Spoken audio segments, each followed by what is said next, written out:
بسم اللہ الرحمن الرحیم۔ شروع اللہ کے نام سے جو بڑا مہربان نہایت رحم کرنے والا ہے۔ السلام علیکم ناظرین، امید کرتی ہوں آپ سب لوگ خیریت سے ہوں گے۔ ناظرین، آج میں آپ کو اپنی اس ویڈیو میں حضرت موسیٰ علیہ السلام اور بے اولاد عورت کا قصہ سنانے جا رہی ہوں۔ اس واقعے کو سننے کے لیے ویڈیو کا انتہا کلاس میں دیکھیے گا، لیکن ویڈیو شروع کرنے سے پہلے آپ سے گزارش ہے کہ اگر آپ نے ابھی تک ہمارا چینل سبسکرائب نہیں کیا تو پلیز چینل کو سبسکرائب کر لیجئے گا۔ تو آئیے چلتے ہیں اپنی اس ویڈیو کی جانب۔ حضرت موسیٰ علیہ السلام اللہ تعالیٰ کے بہت ہی بہادر اور برگزیدہ بزرگ ہیں۔ آپ کو کلیم اللہ کا لقب دیا گیا۔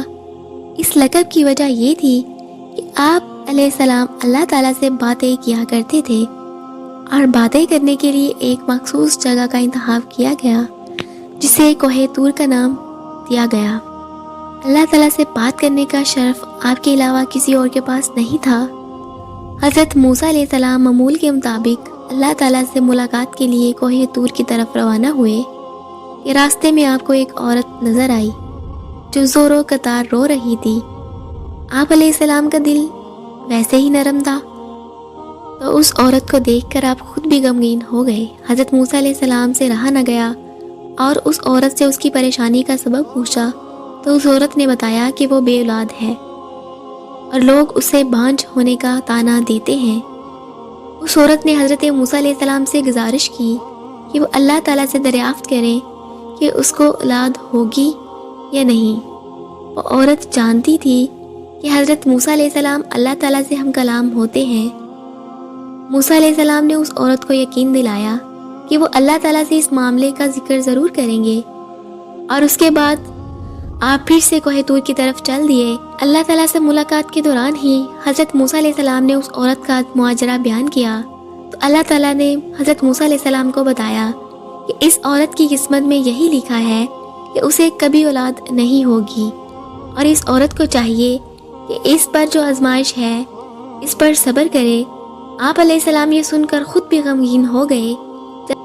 جب آپ علیہ السلام کوہ طور سے واپس لوٹے تو اس عورت کو اسی جگہ پر بیٹھے پایا۔ وہ عورت آپ علیہ السلام کی ہی منتظر تھی۔ حضرت موسیٰ علیہ السلام نے عورت کو اللہ کا فیصلہ سنایا۔ عورت یہ سن کر بہت روئی۔ آپ علیہ السلام نے اس عورت کو تسلی دی اور یہ بھی کہا کہ اللہ تعالیٰ کے ہر فیصلے میں بہتری ہوتی ہے، اسی لیے وہ صبر سے کام لے۔ اولاد اللہ تعالیٰ کی دین ہوتی ہے، وہ جسے چاہے بیٹیاں عطا کرے، جسے چاہے بیٹے عطا کرے، یا جسے چاہے دونوں ہی عطا فرما دے۔ اس واقعے کو بہت عرصہ گزر چکا تھا کہ ایک دن اس عورت کے گھر کے قریب سے ایک درویش روٹی کا سوال کر رہا تھا۔ عورت کے کان میں جب اس درویش کی صدا پڑی تو اسے رک جانے کا کہا اور کچھ دیر کے بعد اس کے لیے روٹی لے کر آئی۔ اس درویش نے عورت کو اولاد عطا ہونے کی دعا دی، اور ایسا ہوا کہ اللہ تعالیٰ نے اس درویش کی دعا قبول کر لی اور عورت کو اولاد کی نعمت سے نواز دیا۔ جب اس بات کی خبر حضرت موسیٰ علیہ السلام تک پہنچی تو آپ علیہ السلام بہت حیران ہوئے کہ اللہ تعالیٰ نے تو انہیں بتایا تھا کہ اس عورت کی قسمت میں اولاد کا نہ ہونا لکھا ہے، تو یہ کیسے ممکن ہوا؟ جب حضرت موسیٰ علیہ السلام دوبارہ اللہ کے پاس کوہ طور پر گئے تو اس عورت کے معاملے پر بھی دریافت کیا کہ جب میں نے آپ سے پوچھا تھا کہ اس عورت کو اولاد ہوگی یا نہیں، تو اے میرے رب، آپ نے فرمایا تھا کہ اولاد اس کے مقدر میں نہیں ہے، تو یہ کیسے ممکن ہوا؟ اللہ تعالیٰ نے حضرت موسیٰ علیہ السلام کے سامنے ایک شرط رکھی اور آپ علیہ السلام کو انسانی گوشت لانے کو کہا۔ حضرت موسیٰ علیہ السلام بستی میں آئے۔ بستی کے لوگوں نے اللہ تعالیٰ کا یہ حکم سنا جو کہ ان کو بہت عجیب لگا، اور ان کے دل میں خوف بیٹھ گیا کہ کہیں یہاں خون ریزی نہ ہونے لگ جائے۔ جب کوئی بھی اپنا گوشت دینے کے لیے راضی نہ ہوا تو حضرت موسیٰ علیہ السلام مایوس ہو کر خالی پلیٹ لیے اللہ تعالیٰ کے پاس کوہ طور پر جانے لگے تو راستے میں ان کو ایک درویش بیٹھا نظر آیا۔ اس درویش کی آنکھیں بند تھیں اور چہرہ آسمان کی طرف اٹھا ہوا تھا۔ اس درویش کی زبان پر بس اللہ اللہ کا کلمہ جاری تھا۔ حضرت موسیٰ علیہ السلام اس درویش کے پاس گئے اور اسے اللہ تعالیٰ کا حکم سنایا۔ اس درویش نے آنکھیں کھول کر آپ کی طرف دیکھا اور اپنا بازو آپ علیہ السلام کے آگے کر دیا اور کہا کہ میں حاضر ہوں۔ اس درویش نے آپ سے چھری لی اور اپنے بازو سے گوشت کاٹ کر پلیٹ میں رکھ دیا۔ پھر آپ علیہ السلام اپنی منزل کی طرف روانہ ہو گئے۔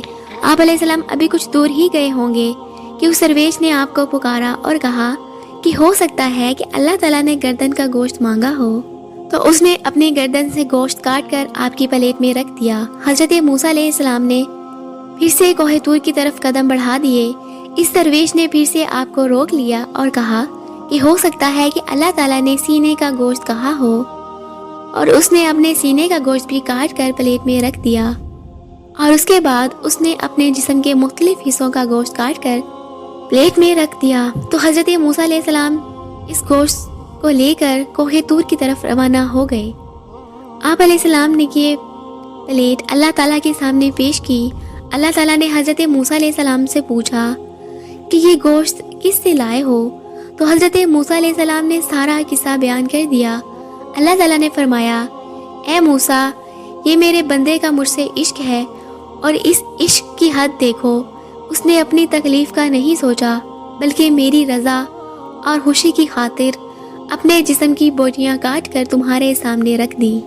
اے موسیٰ، اب مجھے تم خود بتاؤ کہ جو میرا بندہ میرے عشق میں خود سے بھی بے پرواہ ہے اور وہ مجھ سے کوئی سوال کرے تو میں اس کی دعا کیوں کر قبول نہ کروں گا؟ اے موسیٰ، یہ میرا وہی بندہ ہے جس نے مجھ سے اس عورت کے حوالے سے سوال کیا تھا۔ میرے اس نیک بندے نے مجھ سے اس عورت کے لیے اولاد کی دعا کی تھی، تو بھلا میں کیسے اس کی حاجت پوری نہ کرتا؟ یہی وجہ ہے کہ میں نے اس کی تقدیر میں لکھے کو پلٹ دیا۔ جو بندے میری خاطر اپنے آپ کو قربان کرنے کے لیے راضی ہو جاتے ہیں، میں ان کی بات کو کیسے رد کر سکتا ہوں؟ موسیٰ علیہ السلام اللہ تعالیٰ کی یہ بات سن کر بہت حیران اور خوش ہوئے۔ ناظرین، اگر آپ کو ہماری یہ ویڈیو اچھی لگی ہو تو پلیز ویڈیو کو لائک کر دیجیے گا۔ مزید اس طرح کی ویڈیوز دیکھنے کے لیے ہمارا چینل سبسکرائب کر لیجیے گا۔ تو مجھے دیجیے اجازت، ملتے ہیں اپنی ایک نئی ویڈیو کے ساتھ، تب تک کے لیے اللہ حافظ۔